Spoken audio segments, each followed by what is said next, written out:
Ay, kuhanin na natin yung mga natira. And for today's vlog, andito nga po tayo sa aming ubasan at i-harvest na po natin ang mga natitirang bunga dahil meron na po tayong weather snow forecast next week. Sana hindi pa matuloy. Pero bago patuloy masira tong mga bunga, kunin na po natin at mapakinabangan. O, diba? At tsak nito, sa sunod mga buwan, bili-bili na muna tayo dahil wala na tayong ma-harvest sa ating mga garden. So, yung iba nga, nadadry na siya. Ayan. O, diba? Na-air dry na. Nagiging raisins na po. Buti na lang, mas mabilis na lang siyang kuhanin ngayon kasi malutong na ang kanyang mga sanga-sanga.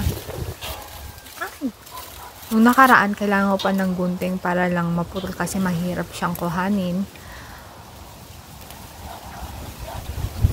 So, itong ubas namin last year, hindi ko namunga ng bongga. Pero ngayong taon, bonggang-bongga, buhos biyaya. Grabe, nakakatuwa.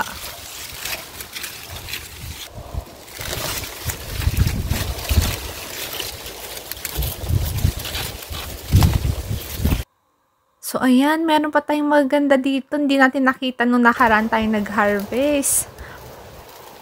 Ito talagang pinakamasaya sa lahat, ang harvesting season.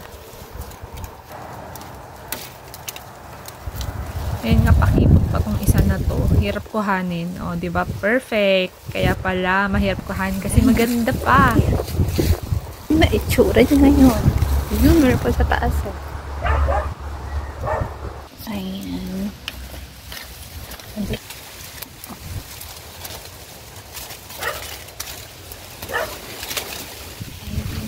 Dahil sa ilalim. Diba? Balot na balot ang kasi lamig. Silip na lang tayo.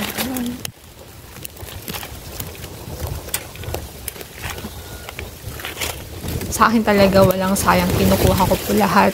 Sabi na asawa ko, wag ko na daw kuhanin kasi hindi na daw pwede at sira na.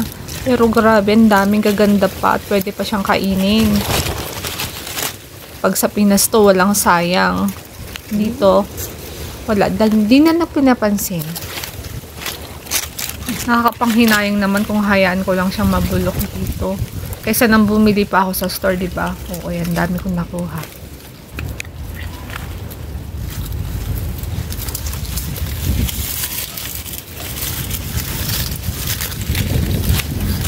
Ayan, nakarami na naman tayo for today's video. So, ayan nga, may nakita pa tayong mga dihinog. Wala na, di na ito masisira na lang to. Better luck next year. So, ayan, di pa tayo nagsawa. At sige, kuhanin mo lahat. Pero, syempre, magtitira pa rin tayo sa mga pagkain ng ibon. Dry na siya.